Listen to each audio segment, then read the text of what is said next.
வணக்கம். இன்றைக்கி நம்ம என்ன ரெசிபி பார்க்க போகிறோன்னா, மரவள்ளி கிழங்கு வடை எப்படி செய்கிறதுன்னு பார்க்கலாம். அதுக்கு நான் 3/4 டம்ளர் கடலைப்பயிறு எடுத்துக்கிறேன். அதே டம்ளரால் 1/2 டம்ளர் அரிசி எடுத்துக்கிறேன். எந்த அரிசி வேணாலும் எடுத்துக்கலாம். அப்புறம் வாசத்துக்காக கொத்தமல்லி விதை, அதாவது தனியா எடுத்துக்கிறேன். ஒரு 5 மரவள்ளி கிழங்கு எடுத்துக்கிறேன், மீடியம் சைஸு. நம்ம இப்போ இதை வச்சு தான் செய்ய போகிறோம். அது கூட மிக்சியில் போட்டு அரைக்கிறதுக்கு என்னென்ன சேர்க்கலான்றத பார்க்கலாம்.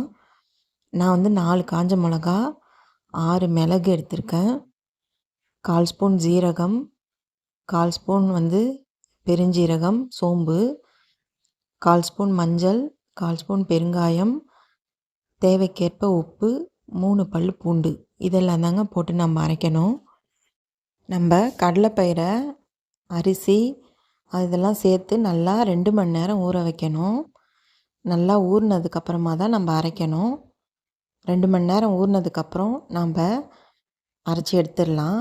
ஃபஸ்ட்டு மரவள்ளி கிழங்குல இருக்க தோலை எடுத்துட்டு நல்லா கழுவிட்டு இந்த மாதிரி எடுத்து வச்சுக்கோங்க. இதை நம்ம சீவலில் நல்லா பூ மாதிரி சீவி எடுத்துக்கணும். நம்ம அரிஞ்சு போட்டோம்னா கொஞ்சம் டைம் ஆகும் மிக்சியில் அரைப்படுறதுக்கு. அதனால் சீவலில் பூ மாதிரி சீவி எடுத்துட்டோம்னா மிக்சி ஜாரில் போட்டு நம்ம அரைக்கும் போது இன்னும் நல்லா அரைப்படும். ஒரு சிலர் அப்படியே கூட செய்வாங்க. நான் அந்த மாதிரி இன்னொரு நாள் செஞ்சு காமிக்கிறேன்.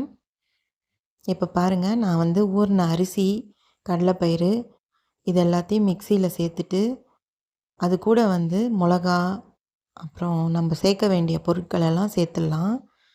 மிளகா காம்பு இல்லாமல் கிள்ளிட்டு சேர்த்துக்கோங்க. எல்லா பொருளையும் நம்ம சேர்த்து அரைச்சிக்கலாம். தண்ணியை கொஞ்சமாக ஊற்றி அரைச்சிக்கணும், ரொம்ப ஊற்ற வேணாம்.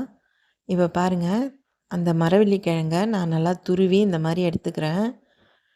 இந்த மாதிரி எடுத்தோம்னா நல்லாயிருக்கும், சீக்கிரம் அரைப்பட்டுரும்.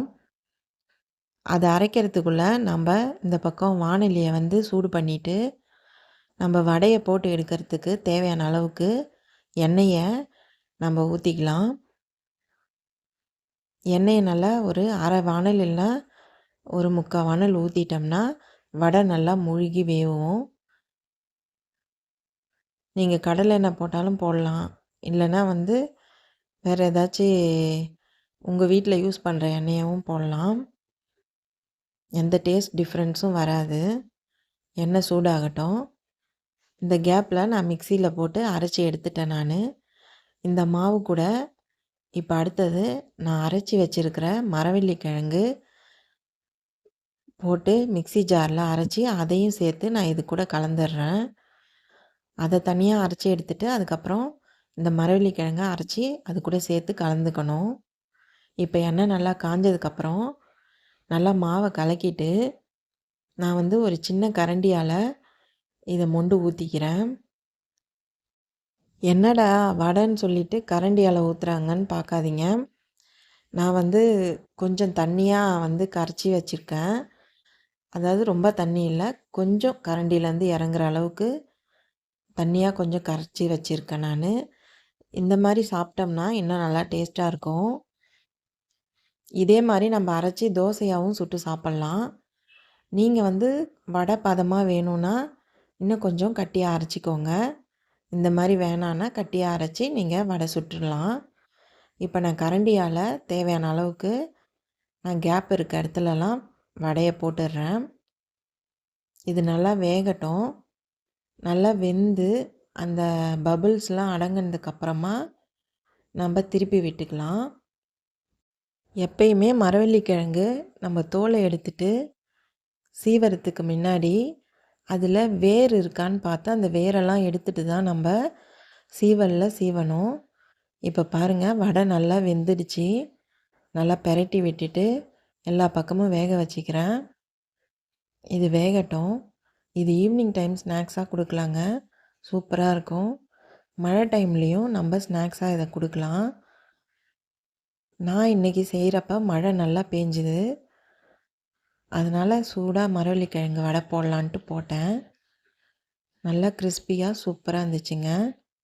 நம்ம பொதுவாகவே மரவள்ளி கிழங்குல என்ன செய்வோன்னா தோசை செய்வோம், இல்லைன்னா வேக வச்சு குக்கரில் இல்லைன்னா இட்லி குண்டானில் நம்ம சர்க்கரை தொட்டுட்டு சாப்பிடுவோம்.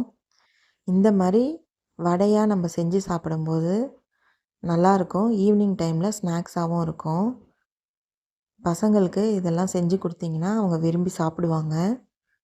அவ்வளோதாங்க, நம்ம வடை ரெடி ஆயிடுச்சு. அது கூட வந்து தக்காளி சட்னி தான் வச்சுருக்கேன் தொட்டுக்கிறதுக்கு. செம்ம காம்பினேஷனாக இருந்தது. நீங்களும் கண்டிப்பாக ட்ரை பண்ணி பாருங்கள். Thank you.